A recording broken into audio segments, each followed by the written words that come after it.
अब परमात्मा कहते हैं जोग जीत कह सुनो अन्यायी, काटो फंद जीव ले जाई, ले जाऊं और जेतिक फंदे तुम रचो विचारी, तत्व ज्ञान से सभी बिडारी। जितना भी तुम अज्ञान फैलाओगा तत्व ज्ञान से सबका नाश कर दूंगा उस अज्ञान का। जौन जीव हम शब्द दृढ़ावे, फंद तुम्हारा सकल मुक्तावे, निश्चय कर परवाह ना पावे, पुरुष नाम ते ही देवू चिन्हावे, ताके निकट काल नहीं आवे, संधि देखता को शरणावे। धर्म राय उठ शीस नवायो, तब हम संसार सिधायो, जब हम देखा धर्म सकाना, तब हम वहाँ से किया पियाना। कहे कबीर सुन धर्मनि नागर, तब हम आ गए भवसागर। अब ये प्रसंग आगे बताया है कि फिर हम इसके पास आए, ब्रह्मा के पास आए, फिर हम विष्णु के पास आए, फिर हम शिव के पास आए। लेकिन काल के अज्ञान के कारण, काल प्रभाव से इन्होंने हमारी बात को सुना अवश्य, लेकिन स्वीकारा नहीं। तीनों देवताओं ने, ब्रह्मा जी, विष्णु जी, शिव जी ने। कबीर साहब कहते हैं हम बैरागी ब्रह्मपद सन्यासी महादेव, सो हम मंत्र दिया शिव जी को, वो करे हमारी सेव। परमात्मा कहते हैं ब्रह्मा को भी हमने ही बताया था कि इस ओम मंत्र का जाप कर तू, क्योंकि ये भी मालिक के बच्चे हैं। परमात्मा ने तो अपने सारे बच्चे एक जैसे होते हैं। और विष्णु जी को भी परमात्मा ने हरियम नाम दिया था, जिसका वो स्वयं भी जाप करते हैं। लक्ष्मी जी भी इसका जाप करती हैं। इसलिए दिया था कि इनकी थोड़ी बहुत बैटरी चार्ज होती रहेगी। और शिव जी को परमात्मा ने ये सोहम मंत्र दिया था। अपनात्माओं, परमात्मा ने जो जड़ी बनाकर आपको 7 मंत्रों की दी है, उसका एक विशेष लाभ होगा। उसके बाद फिर आपको सतनाम दिया है। सतनाम जिसको मिल जाएगा, उसके बाद फिर जब आप सारनाम के योग्य हो जाओगे, सारनाम दिया जाएगा। फिर आपके मोक्ष में संशय नहीं रहेगी, लेकिन रहना पड़ेगा मर्यादा में अंतिम श्वास तक। यदि आप जी ने ये नाम तीनों प्राप्त भी कर लिए और गुरु जी से, परमात्मा से दूर हो गए, इससे निकल गए, तो फिर काल के जाल में रह जाओगे। मोक्ष नहीं हो सकता फिर आपका। हाँ, दुर्गति और बढ़ जाएगी। जैसे ऊपर ब्रह्मलोक में चले जाओगे, क्योंकि कमाई बहुत हो जाएगी, देवता तुम्हें में से बनाएगा। और अपनात्माओं, जैसे अब जितने पुण्यात्मा इस मंत्र का विधिवत साधना करेंगे, इस मर्यादा में रहकर दास से उपदेश लेकर, ये करोड़ों की संख्या में होगी।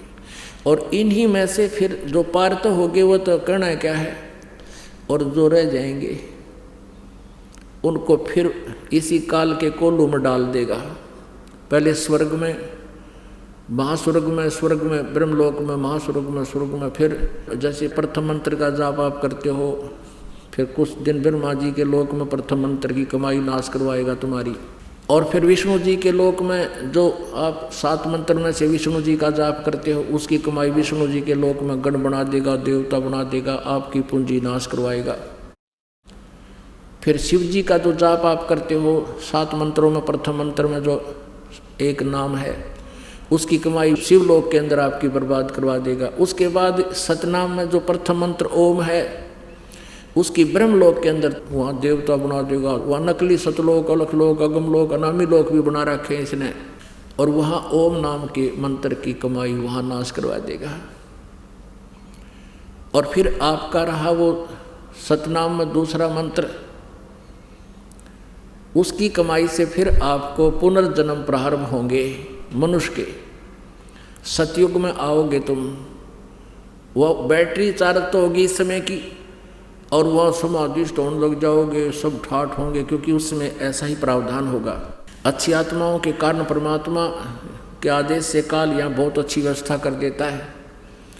बहुत बढ़िया फलदार वृक्ष होंगे, लाखों वर्ष की आयु होगी, और फिर भगवान की जरूरत है कोई ना। लेकिन पिछले संस्कार से आत्मा जरूर मालिक को चाहेगी, डले डुआ होगा आपसे, हैं, समाधि डुआ देगा। जैसे ब्रह्मा को कहा था तप करो तप करो, ब्रह्मा तप करने पर डले डोन पर ला दिया। अब ब्रह्मा जी से ही लेकर ज्ञान सभी ऋषि लागे, ये डले डोन समाधि स्टोन लागे। फिर अंदर समाधि, समाधि क्या है कि अंदर टेलीविजन टाइप है ये शरीर, इस जो सा भी कमल चैनल आपका ऑन हो गया, उसमें हो रहे कार्यक्रम आप देखते रहोगे और जीवन व्यर्थ कर जाओगे। This is meditation. ये यूजलेस है, ये बर्बाद करने वाला है। तो ऐसे सतयुग बर्बाद करवा देगा, फिर पुनक्षीण हो जाएंगे, फिर त्रेता युग में तुम्हें आना होगा, फिर और आपके पुण्य नष्ट होते जाएंगे, फिर द्वापर में फिर वही अच्छी आत्माएं हैं जो आज तक परमात्मा की चाह है इनको, अब कलयुग में आएंगे। अब पुण्य तो सतयुग त्रेता द्वापर में तुम्हारे नष्ट हो लिए, शास्त्र अनुकूल साधना तुम्हारे पास है नहीं। आप पर जो आपदाएं अप्रारंभ होगी उनका कोई निवारण आपकी उन साधनाओं से नहीं हो सकता जो तुम कर रहे थे किसी भी धर्म या पंथ में। और अब परमात्मा ने ये समय इसलिए निर्धारित किया था, काल ने तो सोचा था कि मैं ऐसा बिगाड़ दूंगा इनको, ये भगवान बजाय नहीं गए। मालिक को पता था कि ये मेरा कलयुग में ठावेंगे, बीच में ये मेरी नहीं सुनेंगे। आते रहे प्रभु, अपना ज्ञान देते रहे, क्योंकि उनका नियम है।